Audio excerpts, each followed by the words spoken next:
Baru-baru ini ada momen haru yang dialami Kiai Haji Imaduddin Utsman Al-Bantani, di mana ulama-ulama besar dunia baru saja dipertemukan dengannya.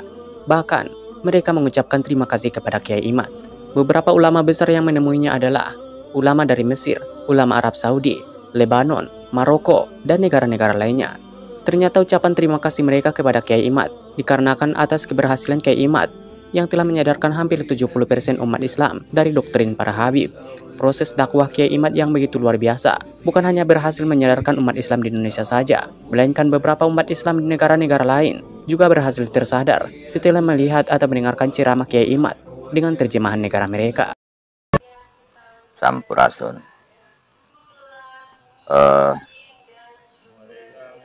Sudah lebih dari 2 tahun polemik nasab, dan hampir setiap hari selalu ada orang yang datang ke saya selaku Ketua Balai Adat Keariaan Tangerang yang menanyakan tentang polemik nasab ini.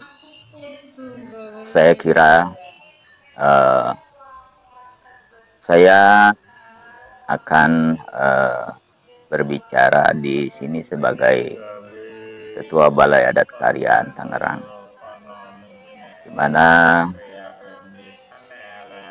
organisasi ini adalah satu lembaga yang dibuat oleh masyarakat Tangerang.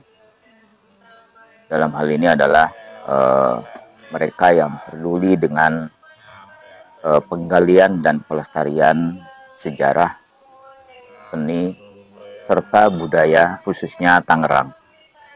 Yang di dalamnya ya tentu saja terkait dengan sejarah dari berbagai daerah dan nasional. Karena ternyata tidak ada sejarah yang berdiri sendiri. Terkait polemik nasab ini, tentu saja bagi kami ini adalah keadaan yang sangat memprihatinkan, karena makin kesini ternyata polemik ini semakin memanas dan sepertinya akan menimbulkan gesekan yang sangat keras. Seharusnya polemik ini bisa berhenti sejak awal apabila mereka yang merasa dikritisi menyikapinya dengan legowo, dengan dengan rileks, dengan santai, menjawab semua tantangan dengan cara yang seharusnya. Tetapi karena kritisi ini kemudian ditanggapi dengan sikap-sikap yang menurut kami itu sikap-sikap arogan, ya, sikap-sikap yang tidak dewasa, maka polemik ini menjadi semakin memanas. Memang saya kira tidak ada seorang pun yang sanggup begitu saja melepaskan hegemoni kegagahan, apalagi hegemoni kemuliaan yang didapat dari perlakuan banyak orang yang dalam tanda petik menghamba pada kita. Kemuliaan yang di dalamnya juga menjaminkan kehidupan, menjaminkan kesejahteraan, menjaminkan kehormatan. Jadi kalau ada kondisi semacam ini, apalagi ini sudah berjalan ratusan tahun, saya yakin tidak akan ada seorang pun yang siap dikritisi kemudian dihancurkan hegemoni ini.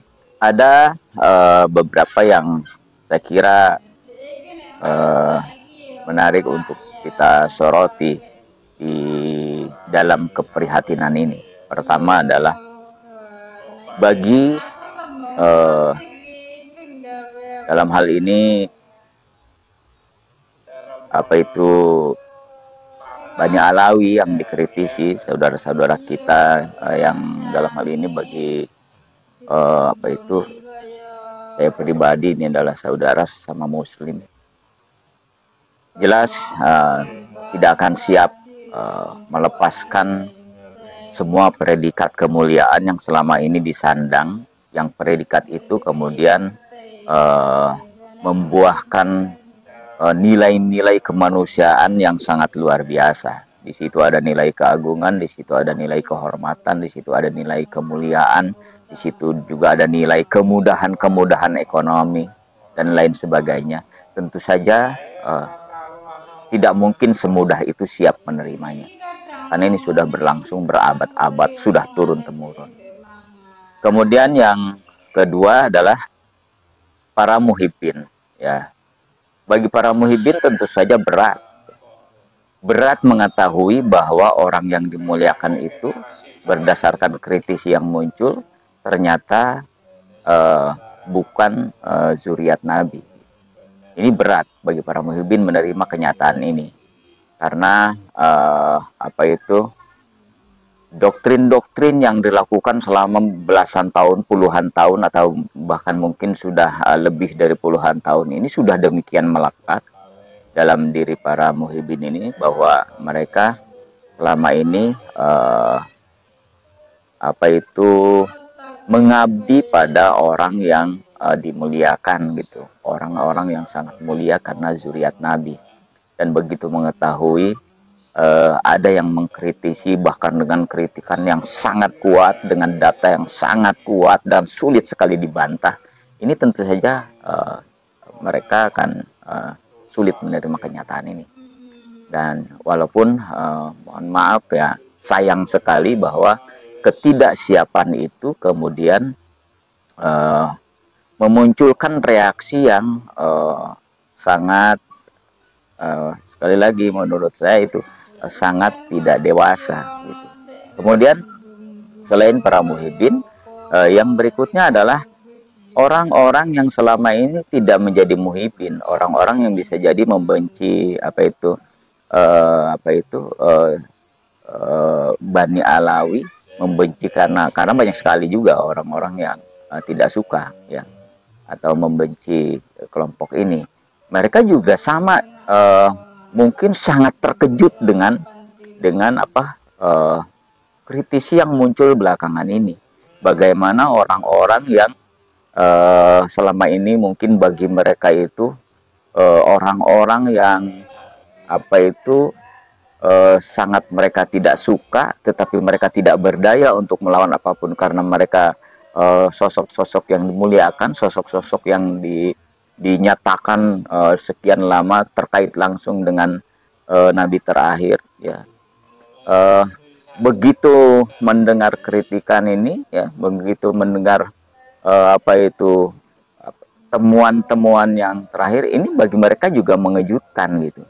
Mengejutkan, mungkin juga bagi mereka ada semacam kegembiraan menerima kenyataan. Oh, ternyata orang yang selama ini mereka kira memang zuriat Rasulullah gitu, walaupun bagi mereka mungkin apa yang dilakukannya tidak sreg dalam hati mereka. Nah, ini juga muncul reaksi yang kemudian mohon maaf menimbulkan juga reaksi yang mungkin tidak arogan, tetapi muncul statement-statement yang mohon maaf mungkin menghinakan ya.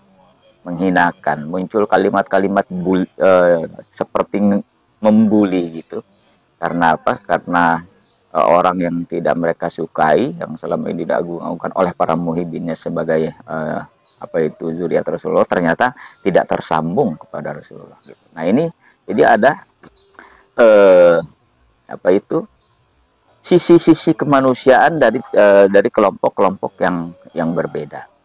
Lalu di akhir-akhir ini polemik ini juga sepertinya harusnya sudah sampai finish, tetapi tentu saja tidak semudah itu juga diselesaikan. Bagi mereka yang tercerahkan dengan kritisi yang dimunculkan oleh Kiai Haji Imaduddin Usman dari Kresek, Tangerang, Banten, ini mungkin yakin sudah finish.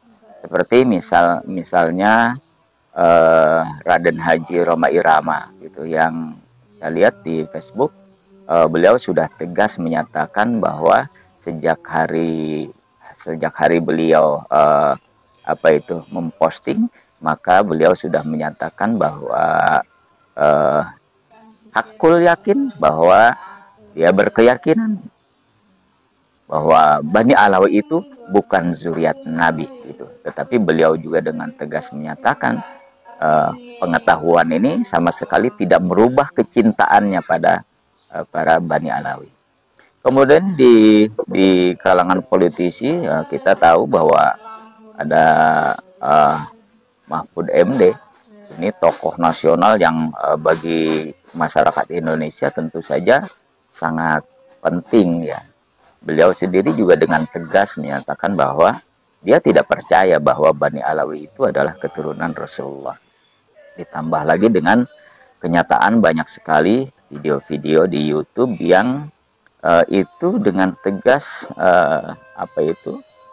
statement-statement dari para pendakwah Bani Alawi, daripada mubalik Bani Alawi yang mengeluarkan statement-statement yang sangat tidak bersahabat ya, sangat menyakiti orang-orang nasionalis ya.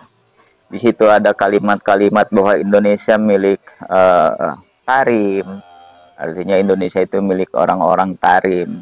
Kemudian ada kalimat-kalimat lain yang oleh Pak Mahfud MD sudah menjadi bagian yang menimbulkan rasa nasionalisme beliau itu bangkit. Nah, saya kira bukan cuma dua tokoh itu saja gitu. Banyak sekali masyarakat di Indonesia ini yang merasa tercerahkan. Ini terbukti dengan beredarnya juga surat-surat dari beberapa cabang organisasi di bawah NU yang dengan tegas melarang atau meminta masyarakat untuk tidak mengundang para Habib gitu.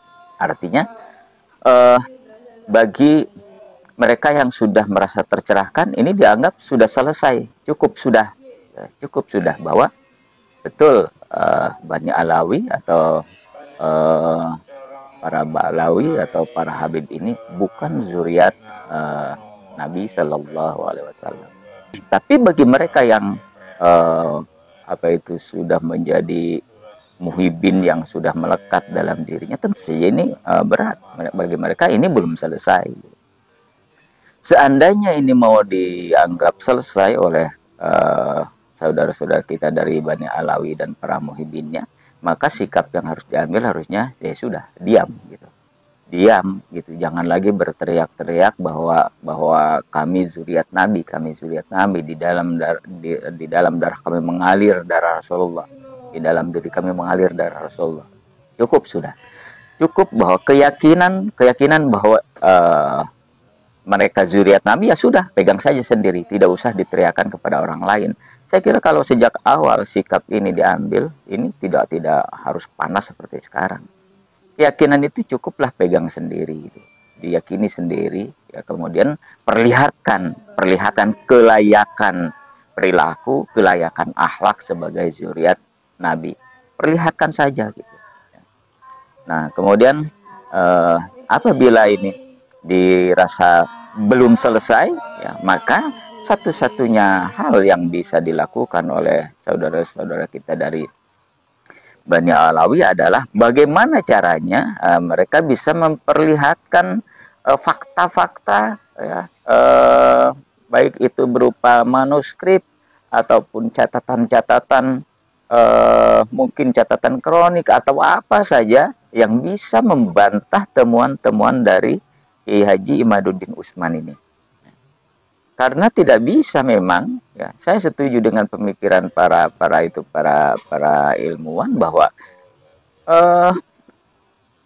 pengetahuan ilmiah, temuan ilmiah, fakta-fakta ilmiah memang harus dilawan dengan itu, dengan fakta ilmiah, dengan temuan ilmiah, dengan apa referensi-referensi ilmiah juga. Nggak bisa temuan ilmiah kemudian dilawan dengan arogansi, ya, apalagi dengan tantangan berduel. Bagi saya